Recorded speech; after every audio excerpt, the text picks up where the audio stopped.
time to pray for you? Oh, for me? You already prayed. Okay. We can finish up. How many minutes we have? The other people came? I think 5:42 is time for the Maghrib. Okay. 5:42. That's Well, your we choice. can just wrap up and... I think let's be a break. You know, I think that the body is so hot, tired. Break. Okay. Şimdi ne kadar kaldı? Kaç sorum kaldı? Couple more questions. Couple more derken ne kadar? It's up to you. I can go on if you just have two more. No, 4 Oh, more. okay. I think we pray and we just. The body is tired. Let's give some break. Yeah, we've done this talk show. Has been.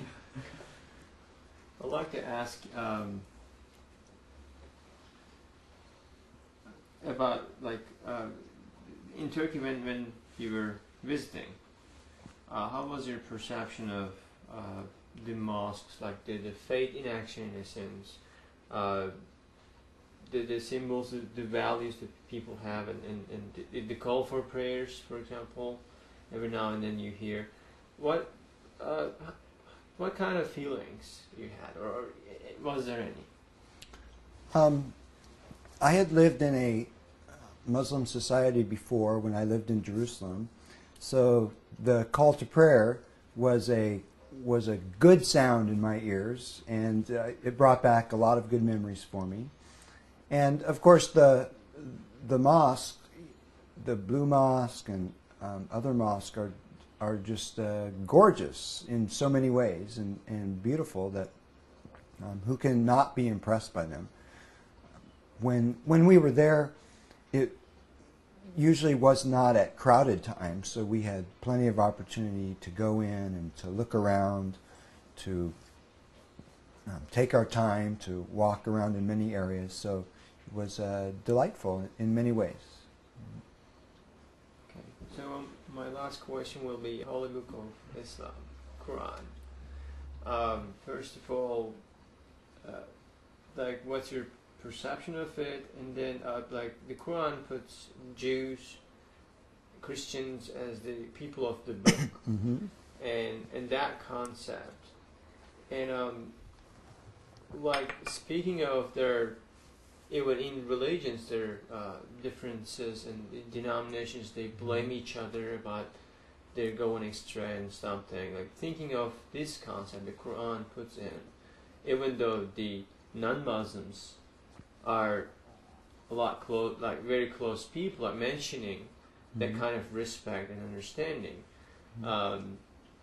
What would that contribute to the understanding of the world peace and the love and tolerance in general? Well, one thing that I truly appreciate about Islam and the Quran is that it does recognize the connections, and it recognizes that Jews and Christians, as people of the book, the Quran's term, are people with whom we, that is, as Muslims, share.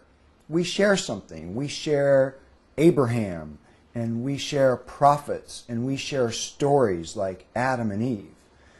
And that recognition that there is something to be shared, that we have a heritage together, that in a sense we're a family together.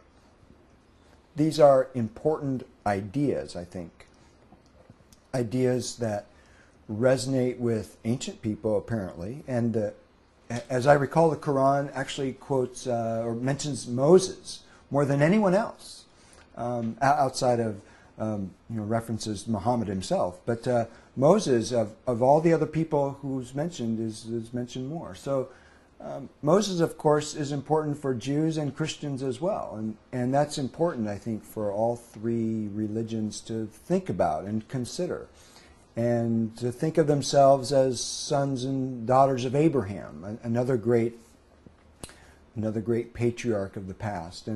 And I saw quite a bit of emphasis on that in Turkey, both in Urfa and elsewhere, an emphasis on the idea that we are all related because we are all of the same human family, and there you can include everyone, but you can also say the three monotheistic religions are all related because they are all sons of Abraham, and shouldn't we all get along like good brothers as opposed to family squabblings?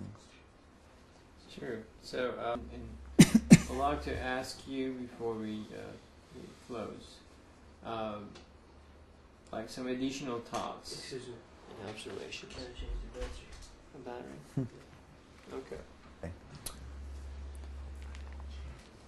I think that Americans in particular, because we tend to be isolated, particularly in our culture, I think that we would do well to learn from IID that it is personal interaction and it is practicing hospitality which will not only solve problems but will also give us new friends.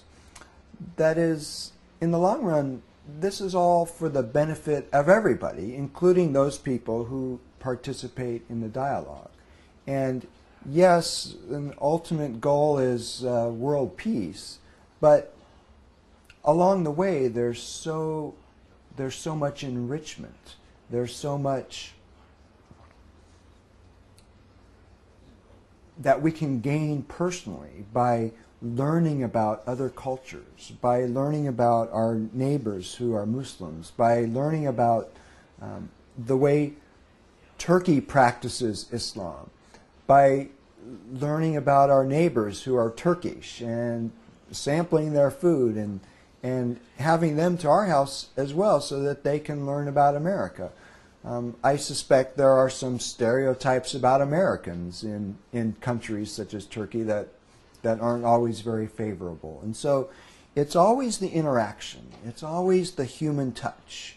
It's always the sitting down with companions and breaking bread and having a meal that will provide us the real contacts that will give us the face-to-face human interaction upon which we can build international relations, upon which we can save humanity from fear.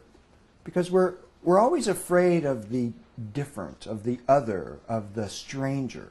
But it's much easier for us to accept others and to accept differences if we've interacted with someone on a personal level. So I would say to Americans, participate as much as possible in IID's programs as well as so many other programs where one can experience other religions or other foods or other cultures. It's that sort of interaction that can build the resources that we need, which are basically psychological resources in our minds, so that we can have the peace that we all desire. Thank you. Thank you very much. That was delightful.